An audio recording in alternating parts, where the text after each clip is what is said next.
학생부 종합전형 특집 건국대와 동국대 편 함께하고 계십니다. 이번에는 동국대학교 학생부 종합전형에 대해서 좀 알아볼 텐데요. 동국대 입학사정관이신 윤미진 선생님 나오셨습니다. 안녕하세요. 네, 안녕하세요. 저는 동국대학교 입학사정관 윤미진입니다. 동국대학교는 항상 고교생들의 꿈을 응원하고 있습니다. 오늘 많은 정보를 얻어 가셨으면 좋겠습니다. 네, 감사합니다. 자, 그럼 우선 2016학년도 동국대학교 학생부 종합전형의 특징이라면 어떤 게 있을지 선생님께서 좀 설명해 주실까요?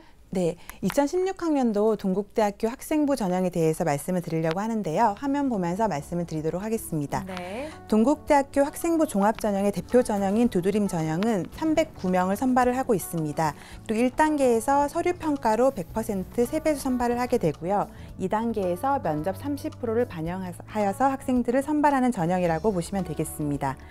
그리고 또한 동국대학교에는 두드림 전형 외에도 종합전형에 고른기회 전형이 함께 들어가 있는데요. 고른기회 전형 안에는 지역우수 인재, 고가보훈, 농어촌, 기회균형 등의 전형들이 속해져 있고요. 전형 방법은 두드림 전형과 동일하고요. 수능 최저는 학생부 종합전형에서 저희가 적용되고 있지 않습니다. 네. 자, 동국대학교 학생부 종합전형의 특징에 대해서 간략하게 조언을 해주셨는데요. 자, 그러면 전년도와 비교했을 때 크게 달라진 점이 있다면 그 부분에 대해서 좀 조언을 해주시죠. 네. 동국대학교 학생부 종합전형에서는 2015학년도와 비교해서 저희가 두드림 전형의 모집 인원이 대폭 증가하였습니다. 55명의 모집 인원이 증가되었고요. 그리고 수도권을 제외한 지역 우수인재 전형이라고 해서 그 전형이 69명이 증가되었습니다. 1단계 전형 평가 방법은 동일하게 서류 100%로 평가가 진행이 되고요. 그리고 2단계에서 면접 비중이 전년도보다 10% 줄어든 30%가 반영이 되고 있습니다. 그리고 전년도와 동일하게 수능 최저 학력 기준은 적용되고 있지 않습니다. 네. 그리고 지금 이제 원서 접수를 앞두고 학생들이 궁금한 점이 많이 있을 것 같아요. 학생도 그렇고 학부모님들이 가장 많이 하는 질문이라면 어떤 게 있을까요? 네, 아마 건국대와 좀 비슷할 것 같은데요. 그 학생부 종합전형을 지원할 때 항상 제일 궁금해하는 점이 그 교과 성적이 어떻게 반영되는지에 대한 것인데요.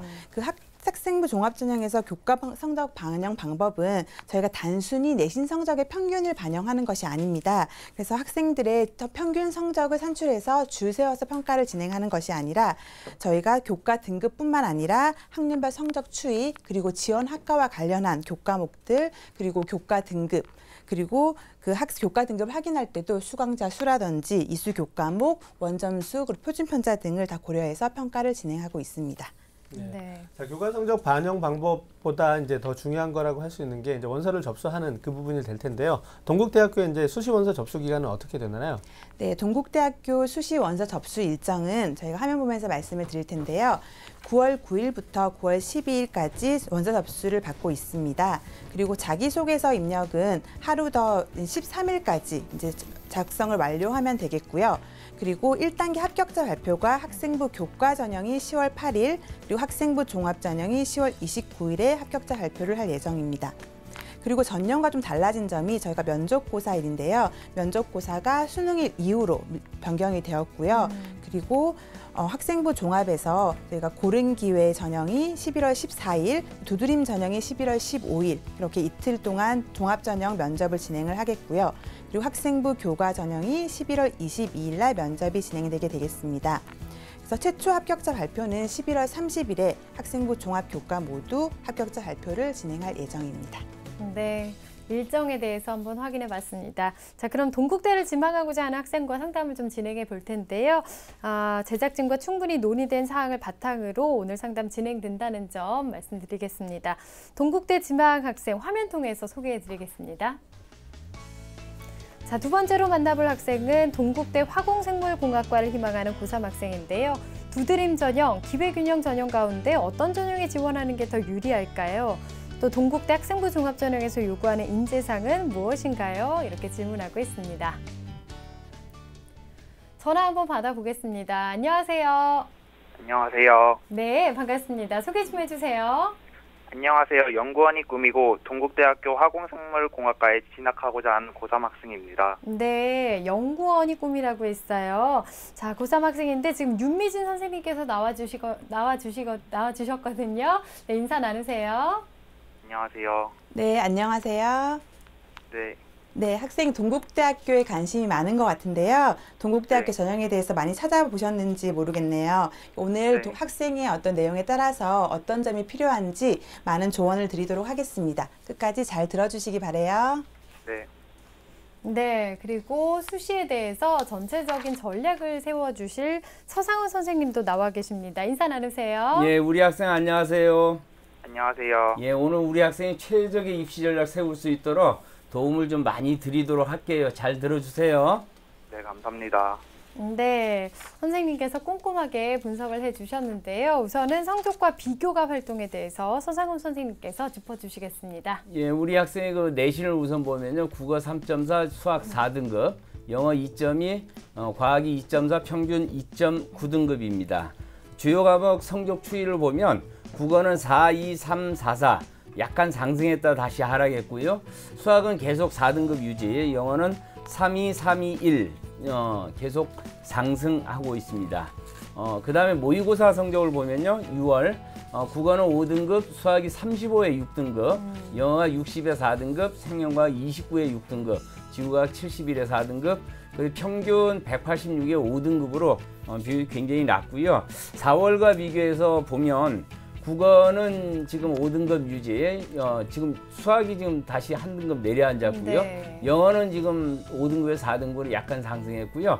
생명과학도 지금 5등급에서 6등급으로 하락했습니다. 네. 지금 희망대학은 동국대 화공생물공학과 두드림 전형 또는 기회균형 전형을 희망하고 있고요. 또는 전기전자공학부 두드림 전형 또는 기회균형 전형을 희망하고 있습니다. 네. 우리 학생이 비교과로 보면 학예부 부장을 했고 학교 홍보대사도 했고요. 그 밖에 동아리 활동 과학 발명부로 1, 2, 3학년 했고요. 방과학교도 96시간 수강을 했습니다. 그 밖에 보면 경희대 미래설계 프로그램 교육과정 참여했고 동국대 과학 캠프 참여했네요. 그 밖에 뭐 창작대회 참가 그런 기록이 있습니다. 수상 내역을 보면 모범학생 표창이 있고요.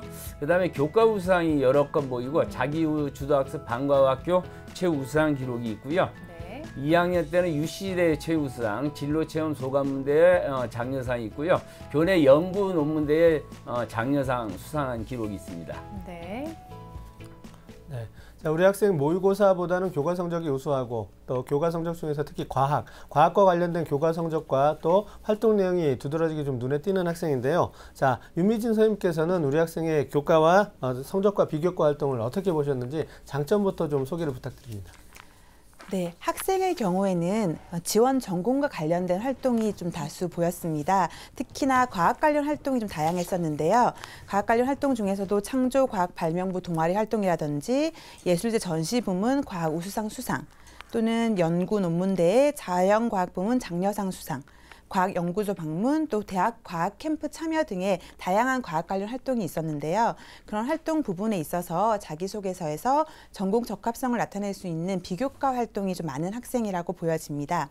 또한 모범학생 표창장 및 자기주도학습 방과 후 학교 부문 최우수상을 1학년과 3학년 모두 수상한 실적 등이 학교 생활에서 얼마나 충실하게 했는지 그리고 자기주도적으로 얼마나 학습했는지에 대한 입증 활동 자료로 좀 제시될 수 있을 것 같습니다. 네, 학교 생활을 충실하게 한 것으로 보인다라고 장점에 대해서 말씀해 주셨는데요. 보완할 점이라면 어떤 게 있을까요? 네, 일단 보완할 점에 대해서 말씀을 드리기 전에 학생에게 이제 간단하게 질문을 좀 드리고 싶은데요. 저 학생, 네, 화공생물학과와 지금 전자전기공학부를 두 개를 지원을 하고 싶은데요. 네. 둘 중에서 본인이 적성에 더 맞는 학과는 어떤 거라고 생각이 드나요? 화공생명공학과요. 화공생물공학과요? 네. 그 이유가 뭔지 혹시 여쭤봐도 될까요? 제가 2학년 제가 동아리 활동을 화학 실험 동아리를 했는데요. 거기서 2학년 때 카페인 추출 실험을 하면서 그 화학에 대해서 관심을 가졌었어요. 그래가지고 책을 읽어봤는데 화학을 공학으로 이용할 수 있다고 책에서 알게 되어가지고, 근데 제가 또 생명과학을 좋아하거든요. 근데 화공생물공학이 생명과학뿐만 아니라 그 NT 분야라든지 바이오 분야라든지 IT 분야라든지 다 융합해서 다 그 공학으로 이용한다고 하더라고요. 그래가지고 화공생명공학과에 지원하고 싶었는데 담임 선생님께서 내신 등급이 안 된다고 지원을 말리더라고요. 아, 네. 네. 그래서 아마 이제 본인이 더 관심 있는 학과가 무엇인지와 이제 본인이 어떤 전형으로 지원했을 때, 어떤 학과에 지원했을 때 보다 유리할지는 지원 전략을 좀 더 세워야 될 것 같고요. 일단 우선적으로 본인에게 좀 더 적합한 학과를 결정을 하시고 자기소개서 작성을 하실 때 지원 동기와 지원 학과와 관련된 지원 동기를 좀 명확하게 작성을 해주시고 그리고 진로 탐색을 위해서 어떤 노력을 했는지 그 과정들을 좀 잘 작성을 해주시는 게 중요할 것 같습니다. 또한 독서활동 부분이 좀 학생부에서 많은 내용을 차지하고 있습니다. 그래서 면접 시에 독서활동 등 주요 내용에 관련된 질의응답에 대해서 좀 준비를 해주시는 게 좋겠고요. 또 학생의 경우에는 지금 보통 과학과 수학 교과목이 이제 공과대학에서는 좀 필수적인 기초 교과목이라고 볼 수 있는데요. 수학 교과목이 다소 낮은 것 같아요. 그래서 그런 거에 대한 답변도 좀 준비를 해주시는 것이 좋을 것 같습니다. 네. 자, 우리 학생이 보완할 점에 대해서 조목조목 조언을 해주셨는데요. 자, 이번에는 서상원 선생님께서 우리 학생의 성적과 또 간단한 평가를 좀 해주시죠. 예, 우리 학생 우선 내신 성적을 보면요. 학기가 지나면서 뭐 성적이 큰 폭으로 등락이 없는 부분이지만 그래도 뭐 나쁘지 않은 성적이라 보여지고요. 모의고사 성적은 지금 국어 수학 성적이 상대적으로 굉장히 취약하고요. 영어 지구학 원이 좀 상대적으로 우수한데 4월과 비교했을 때 뭐 수학 과학 성적이 큰 폭으로 하락하고 있다는 점은 상당히 좀 고민을 해야 될 점으로 보입니다. 지금 우리 학생의 성적을 놓고 보면 수도권 4년제 대학에 진학이 정시에서는 좀 불가능할 정도로 굉장히 부진이 이어지고 있고요. 따라서 우리 학생은 아마도 지금 어느 정도의 비교과 내신 가지고 지금 수시에서 승부를 걸어야 할 상황으로 좀 판단은 되지만 뚜렷하게 사실은 다른 학생에 비교해서 뚜렷하게 뭐 그렇다 비교과나 내신이 뭐 뚜렷하게 비교율을 가졌다 이렇게 또 판단할 만큼 뚜렷한 강점이 있는 것은 아니니까 정시까지 고려해서 우리 수학, 과학 이 분야도 꾸준하게 좀 공부를 해줬으면 하는 바람입니다. 네. 자, 선생님께서 우리 학생의 어떤 성적에 대한 간단한 평가를 해주셨는데요. 계속 이어서 이제 비교과 분석과 또 전체적인 어떤 그 보완할 점에 대해서도 좀 조언을 해주시죠. 예, 우리 학생의 강점, 보완점에 대해서 이제 사정관님께서 이제 말씀을 잘 해주셨는데 몇 가지 좀 덧붙이면 우리 학생이 그 미래 설계 프로그램 교육과정 뭐 이런 걸 통해서 진로를 좀 구체화 좀 시킨 그런 측면이 좀 있어요. 그 다음에 그 과정에서 또 진로 관련 뭐 수상 기록도 있고 이런 걸로 봐서는 진로에 관한 좀 고민 이런 것이 엿보이기 때문에 성장 가능성은 조금 좀 엿보인다 이렇게 봐지고요. 그 밖에 이제 과학 발명 동아리 부에서 이제 부장 또는 대표로서의 역할을 했고 또한 대학의 뭐 과학 캠프에 참여하는 등 다양한 활동 등에서 지금 전공 적합성이나 또는 전공의 열정 이런 부분을 좀 긍정적으로 평가받을 수 있을 것으로 좀 보입니다. 그 밖에 그렇다 할지라도 실질적으로 우리 학생이 이제 다양한 활동에서 구체적 역할이나 그 부분에서 뭐 느낀 점이나 그런 것이 진로에 영향이 미친 것 그런 부분을 좀 소명을 해야 될 것으로 좀 보이고요. 보완할 점으로 보면 성적도 좀 중요한 스펙이거든요. 물론 이제 모의고사가 반영되는 것은 아니지만 모의고사 지나치게 낮기 때문에 아마 굉장히 소극적으로 선택의 폭이 좀 좁아지는 것으로 좀 평가가 됩니다. 그래서 우리 학생이 아무래도 자연계를 희망하는 만큼 비교과 활동의 우선순위를 좀 나열해서 자소서를 잘 쓰되 나의 그 장점을 좀 잘 담아내되 그 특히나 우리 학생이 수학이나 과학의 성적이 좀 굉장히 미진한 부분이기 때문에 그 부분을 잘 소명해서 잠재적 수학 능력이 있다라는 것을 입증하는 것이 좀 중요할 것 같습니다. 또한 마지막으로 보면 아까도 얘기했지만 수학과학 성적이 굉장히 낮은데 이 부분에 있어서는 지금 뭐 시간은 충분하니까 자소서만 쓰고 있을 수는 없잖아요. 그래서 이제 수학과학 좀 공부도 충분하게 좀 원리 중심으로 개념 중심으로 좀 꾸준하게 해준다면 좋은 시간이 되지 않을까 이런 생각을 해봤습니다. 네, 잠재적 능력이 있다라는 것을 좀 잘 드러내는 것이 좋겠다라고 말씀을 해주셨습니다. 자, 우리 학생이 지금 질문을 한 것들이 있는데요. 두드림 전형과 기회균형 전형 가운데서 어떤 전형이 지원하는 게 더 좋을까 질문하고 있습니다. 윤미진 선생님 어떨까요? 네, 학생이 아마 두드림 전형과 기회균형 전형 둘 다 이제 지원이 가능한 지원 자격이 되는 것 같은데요. 네. 일단 동국대학교가 아까 면접일이 다르다시피 두드림 전형과 기회균형 전형 모두 중복 전형이 가능합니다. 그래서 정말 동국대학교에 오고 싶다고 한다면 이렇게 두 군데 다 중복 지원을 해보실 수 있을 것 같고요. 그리고 아마 학과가 지금 전자전기공학부와 화공생물공학과 중에서 좀 고민을 하고 있을 것 같은데요. 그 학과의 어떤 경쟁률이라든지 어떤 예비번호, 충원율 정도를 확인해서 지원을 해보는 것도 하나의 지원 전략이 될 수 있을 것 같습니다. 네. 그래서 화면을 통해서 저희가 두드림 전형과 기회균형 전형에 있어서 각 두 학과의 비교를 해봤는데요. 두드림 전형에서 전자전기공학부가 올해 15명을 선발을 하고 있습니다. 그리고 화공생물공학과 8명을 선발을 하고요. 이 경쟁률을 보시면 화공생물공학과가 훨씬 더 높죠. 22대 1이고 전자전기공학부 같은 경우가 15대 1이었는데 전년도에 10명을 선발할 때 15대 1이었고요. 그래서 올해는 15명, 5명이 또 모집 인원이 늘었기 때문에 경쟁률은 다소 하락할 것 같습니다. 그리고 예비 번호를 보시면 이제 예비 번호 몇 번까지 학생들이 빠져나갔다를 보실 수 있는데요. 그래서 보시면 전자전기공학부 10명을 선발할 때 20번까지 거의 200%가 충원이 됐다고 네. 보시면 되겠고요. 화공생물공학과는 50% 정도 충원이 됐다고 보시면 되겠습니다. 학생이 두드림 전형에서 어떤 학과를 좀 고민이 되실 때는 이런 경쟁률이라든지 충원율도 한번 확인을 해보시는 게 도움이 많이 될 것 같고요. 기회균형 같은 경우는 동일하게 2명이고요. 경쟁률도 비슷하다고 보시면 되겠습니다.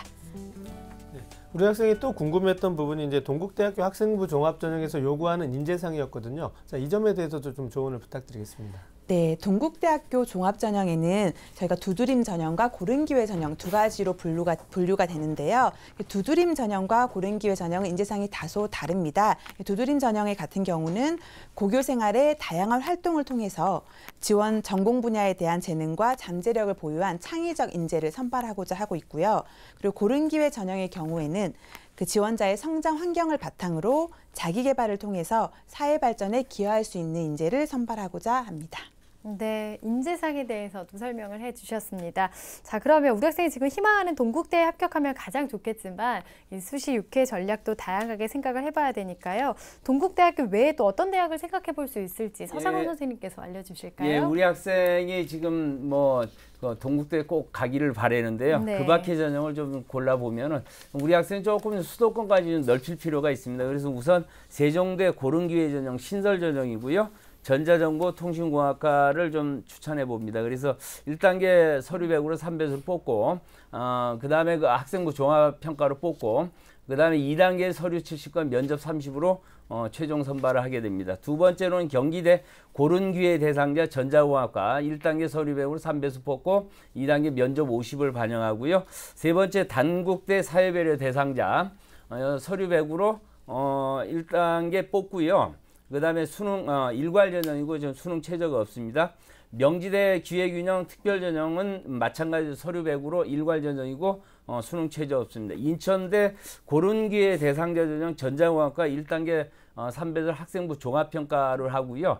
2단계 면접 40을 집어넣고 수능 최저 없습니다. 지금 추천한 대학은 전부 수능 최저가 없습니다. 네, 추천 대학까지 설명을 해주셨습니다. 오늘 두 분의 선생님께서 이렇게 잘 분석을 해주셨는데요. 상담 들어보니까 어땠나요, 우리 학생? 되게 어떻게 지원해야 될지 지원 전략에 대해서 자세히 알려주셨는데 많은 도움이 됐습니다. 네, 목소리가 왜 이렇게 작아졌어요? 네, 아니에요. 방향이 좀 잘 잡힌 것 같나요?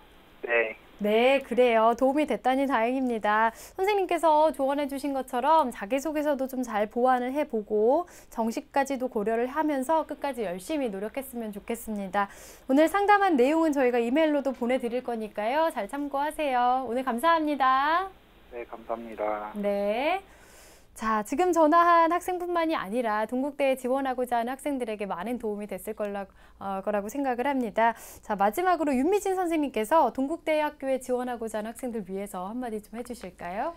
네, 우선 동국대학교는 평가 항목을 살펴봤을 때 학생부 전형에서 서류와 면접 모두 전공 적합성을 다 평가를 하고 있습니다. 그렇기 때문에 또 서류 평가, 면접 평가 진행할 때도 입학 사정관뿐만 아니라 그 해당 학과의 교수님들이 다 평가위원으로 참여를 하시고 계신데요. 그렇기 때문에 해당 학과에 관련된 기본적인 지식이라든지 관심 정도를 얼마나 적극적으로 어필을 하느냐가 또 전공 적합성에서 높게 평가를 받을 수 있을 팁이 될 것 같습니다. 네. 그래서 본인의 어떤 학과에 대한 관심 정도를 가장 많이 자소서나 면접을 통해서 어필을 해주시는 게 중요할 것 같고요. 동국대학교에서 다양한 모의 면접 프로그램이라든지 전공 체험 프로그램들을 제공하고 있습니다. 이런 프로그램들을 통해서 적극적으로 실제 경험을 쌓는 노력들도 학생들이 학생부 종합전형에서 승리를 하는 지름길이 될 수 있지 않을까 싶습니다. 네. 늘 선생님께서 말씀을 많이 해주시지만 그 전공에 대한 열정이나 의지 같은 거를 좀 잘 드러내는 게 무엇보다 좀 중요한 것 같습니다. 자, 오늘 학생부 종합전형 특집 건국대와 동국대 편 함께 했는데요. 오늘 많은 도움이 되길 바라겠습니다. 함께 해주신 서상훈 선생님, 또 윤미진 선생님, 결정적 코치이신 윤상영 선생님 감사합니다. 자, 내일도 학생부 종합전형 특집 계속 이어가겠습니다. 내일은 한국외대와 경희대학교 입학사정관을 직접 모시고 학생부 종합전형의 특징과 1:1 맞춤 상담을 이어가겠습니다. 오늘은 여기서 인사드리겠습니다. 함께해 주신 여러분 고맙습니다.